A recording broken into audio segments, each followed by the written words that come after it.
So I went to a wonderful Kabuki play in the Kabuki theater in Tokyo, and my friend, my very respected friend, Edozakura Ichikawa, became the 13th Danjuro Ichikawa, Danjuro. This is the most, arguably the most significant actor name to assume in the traditional world of Kabuki.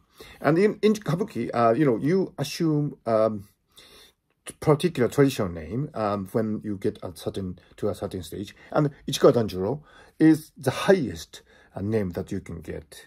And most of the time it's hereditary. So if you were born in the household of Ichikawa, then you would when the time is ripe, you would assume the name Ichikawa Danjuro. Before you that, you would become Ichikawa Ebizo, and before that, Ichikawa Shinnosuke. So, in yesterday's performance, as Ebizo, my respected friend, became Ichikawa Danjuro, and his son, I think he's 9 or 10, he became the new Ichikawa Shinnosuke. So they both played roles that would be typical of that stage. And the last play was Sukeroku Yukari no Edozakura, which can be translated as cherry blossoms, Tokyo cherry blossoms associated with Sukeroku. And Sukeroku is apotheosis of aesthetics of the Japanese people in the samurai era.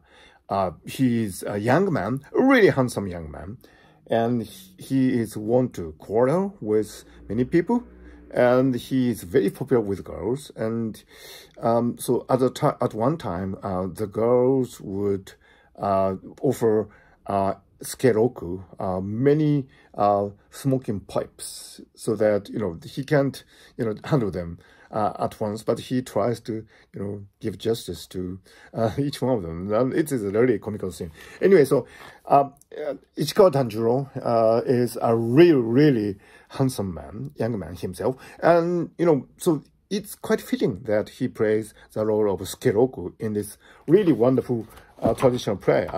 If you are not familiar with Japanese, theater, maybe it's difficult to visualize, so I'll just give you a glimpse of these really wonderful people. This is Ichikawa Danjuro, and this is Ichikawa Shinnosuke. So they both assumed new names yesterday. So in Sukeroku Yukari no Edozakura, Tokyo cherry blossoms associated with Sukeroku, the scene is really beautiful, and the aesthetics is really Japanese. It's called Iki, and Iki is really difficult to explain, but I will just, Iki,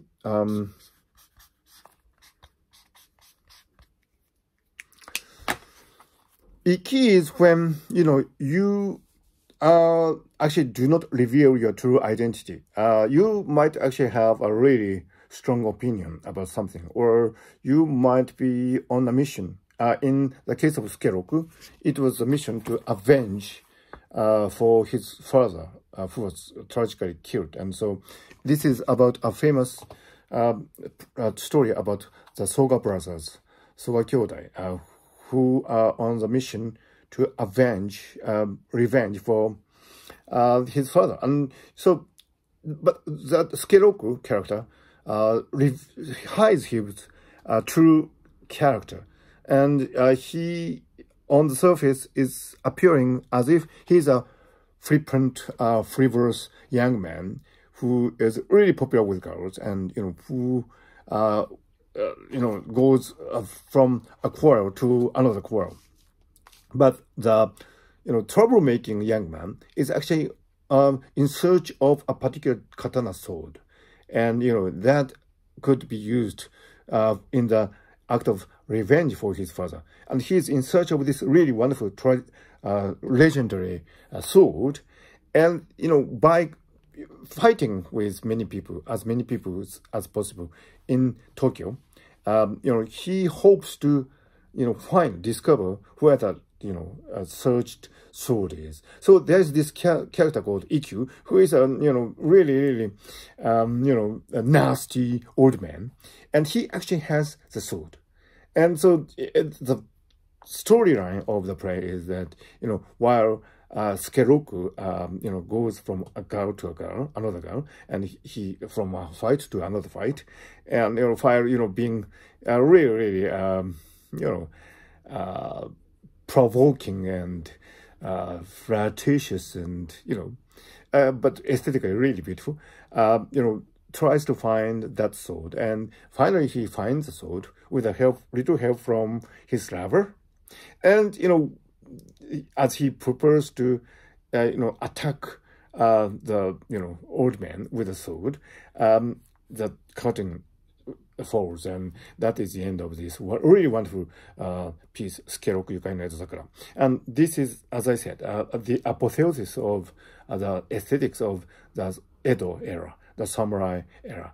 And and Ichikawa Danjuro yesterday kind of symbolized that in his person, because Ichikawa Danjuro is known for his frequent behavior. He has had many scandals. This is Ichikawa episode, a really handsome man, and so in a sense, Sukeroku, the protagonist in this play, is Ichikawa episode.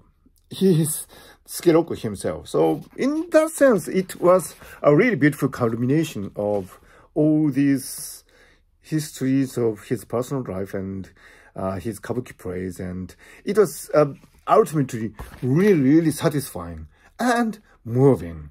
And this concept of Iki, the fact that you might hide your true motive and go about life as a frequent flirtatious man, but at the end you would reveal your true identity, and you are actually a really serious person in pursuit of a really valuable goal.